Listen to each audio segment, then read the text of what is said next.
Hello everyone, good afternoon সবাইকে। কেমন আছো বন্ধুরা? আশা করি সকলে ভালো আছো। তো আমিও ভালো আছি। আমি আছি মাসিমণির বাড়িতে, বুঝেছো? অনুষ্ঠানের দিন এসেছি, তো এখনও আছি, দেয়নি আমাকে যেতে।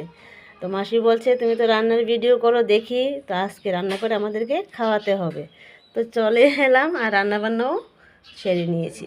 দেখেছো বন্ধুরা, আজকে দুপুরে রান্না বেগুন ভাজি করে নিয়েছি, ডাল, তারপর মাছের ভাজি, আর যে চাটনি, অনুষ্ঠানের চাটনি। তুমি চাটনি যতই জাল দিয়ে খাবে ততই টেস্ট চাটনির, কি আচারের মতন লাগে চাটনিটা, খুব ভালো লাগে আমাদের খেতে।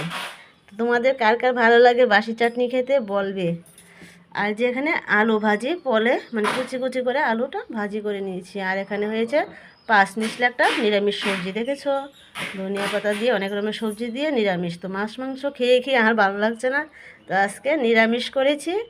আর এই যে মাছের ভাজি করেছি, ঝোল টোল ভালো লাগছে না খেতে, দেখেছো আজকে রেসিপি। তো এখানে বন্ধুরা ভাতটা হচ্ছে, হয়নি এখনও, তো ভাতটা হলেই আজকে দুপুরের রেসিপি, মানে দুপুরে রান্নাবান্না শেষ। ঠিক আছে বন্ধুরা, তো দুপুরের রেসিপিগুলি কেমন হলো, আজকে রেসিপি, আজকে রান্নাবান্না অবশ্যই কমেন্ট করে বলবে। ঠিক আছে, সকলে ভালো থেকো, সুস্থ থেকো, রাখছি, বাই, টাটা।